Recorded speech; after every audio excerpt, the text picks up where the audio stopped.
My mom used to tell my older brother and I that the difference between being smart and being wise is that when you're smart, you know how to get out of difficult situations. But when you're wise, you know when not to get in those situations in the first place. Now, I don't know what that says about me being here today, but let's move on. We hear all the time, that is a wise investment, or that was not a very wise decision. But what do we mean by that? And more importantly, is it worth being wise in the 21st century? Isn't that something that ancient Greeks used to discuss when they were walking and talking? I'm sure that most of you have seen this framework before. And with all these conversations about big data, where do you think society is going? Upstairs or downstairs? Well, I have good news for you. We are born to be wise. We are wired, we are equipped, as you will see later, to be wise. So I think that we should be okay if we send our machines to explore the basement of data, as long as we never forget that the beautiful views are from the rooftop. And today, I'm going to try to unlock a few secrets so you can build your own steps and enjoy the views. I was driving home one of these days thinking about today when a car got in front of me with a message. The first thing I thought was, wow, what an incredible coincidence. Use water wisely. But it also reminded me that in my own research, wise people engage with the world at 3 different levels simultaneously: at your individual level, at your group level, and at system level. So when someone appeals to our wisdom system and they say, use water wisely, what they're really doing implicitly is they're asking us to consider the consequences of our actions at those 3 levels simultaneously. You know, doing wisdom research is a life-changing experience. You get in there, and all of a sudden you feel like you are raising the bar. You expect more from yourself and from others around you. So I remember my wife, who is in the audience, told me once, honey, you don't really like humans, do you? So I also thought it was a pretty strong statement. But in all honesty, when I see things like this, or like this, I really go like this.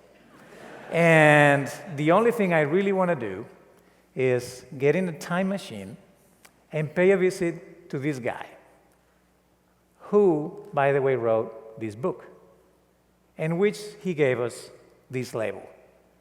And go there and tell him, dude, really, really? Sometimes I wish we had a promotion and relegation system like in those European soccer leagues. So when someone screws up, we know where to find them in the tree of evolution. You know, seriously, we hear inspired speakers and leaders and poets asking us to be more human. But in our defense, nobody tells us how. And second, this is what we are confronted with out there, a chaotic mess. And it's not getting any better. And what is our first reaction to complexity? We try to simplify it. And it doesn't work. Complexity just is. It cannot be simplified. If you are aspiring to simplicity, that is a different concept. That is higher understanding. So a colleague of mine, also doing wisdom research, wrote this. And basically says, wisdom allows us to see even more complexity. Wait, what did he say? Well, that is a very profound thought. So I started to think, whatever I am in the tree of evolution myself, that maybe wisdom, what really, really is our GPS for complexity. So we don't have to focus on disentangling anything. We just have to navigate it. But how does it work? I don't know about you, but when I travel, I can't wait for my cab ride to the airport. I always get fascinating conversations with the taxi drivers. One of them told me once, sir, unfortunately, we live in a culture of becoming, not in a culture of being. Think another profound thought right there. Why do we have to choose between becoming and being? Because if we cannot be, then we cannot live. And if we cannot live, we cannot flourish. And guess what? The mission of our wisdom system is flourishing for self and others. This is what I call our higher purpose. Doesn't it happen to you sometimes that you don't know what your life purpose is? Well, we all have higher purpose, human flourishing for self and others. And it's not just self or others. This is not an altruistic mechanism.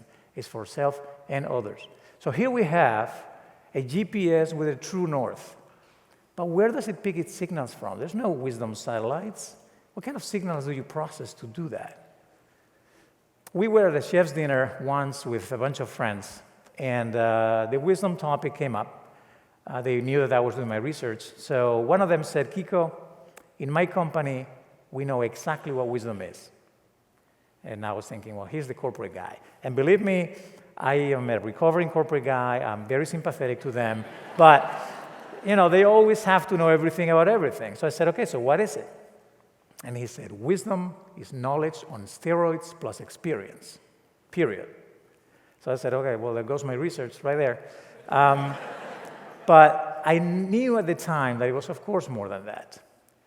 A few weeks later, I'm walking in the streets of San Francisco in Chinatown, and I see this banner. And as you can see, they drop in the word intuition in there, and also the word guide. Remember the GPS? So what I found in my research is that, yes, wisdom is a multidimensional system, but it piqued my attention that wise people choose to use 8 dimensions that I call 8 senses very prominently. And here they are. Cognitive, of course, knowledge. I don't know about the steroids part, but this is the love of learning. Wise people love to learn. They look for data, they look for evidence, and this is the rational side.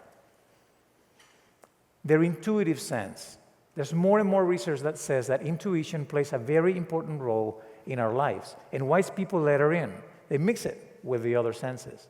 I don't know how many of you have read Kahneman's book, Thinking Fast and Slow. This is the thinking fast. The other one is what he calls thinking slow, which I like to call just thinking. The practical sense. This comes from experience. Wise people are looking for practical applications of everything. Can I use that?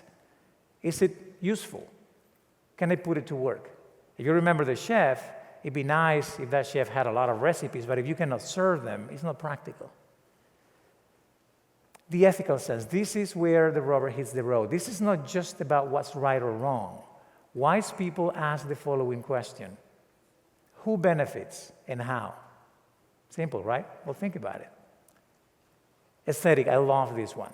People get so confused. They ask me, Dr. Suarez, do you mean appreciation for physical beauty? And I say, no. This is about the outcomes. Articulate, beautiful outcomes versus ugly outcomes. So tomorrow when you go back to your teams, ask yourselves, are we producing beautiful outcomes or ugly outcomes? Adaptive, of course, it's called a tree of evolution for a reason. If you want to reach the top, you have to adapt. Wise people embrace change. They don't just reject it. They understand that you cannot change every time the circumstances around you. You're nimble and flexible, and then you adapt. Okay, I admit it. This is not a word. I invented it. But it's the sense of time, the sense of past, present, and future. Wise people take into considerations what happened in the past, what happened to take us to where we are today, what's happening today, and what could happen in the future. And what was fascinating is that this, of all the dimensions, is the most prominent one of wise people. More than knowledge and more than experience, corporate guy. And then last but not least, the sense of balance. In my opinion, the most difficult one, at least for me. This ability to be tempered when challenged, not being swayed by the extremes. Being able to recognize that between points A and B, there's a continuum of options, holding paradoxes and contradiction. So here we have one system, 8 senses that we synthesize in a single answer, leading us to a higher purpose. But if you are like me, and like some of these ancient Greeks, you're probably thinking, well, it's okay if I improve myself, but how can I put this to work tomorrow? How can we improve society? So my proposition to you is what I call wise design. And it goes like that. If you're going to be creating anything, a process, a product, a service, a strategy, think about it this way. Will my creation help people flourish, the users and the people around them, as human beings? And will my creation help nurture their senses? Will they be more ethical, more balanced, more rational? So, are we sapiens? Yeah, I think we are.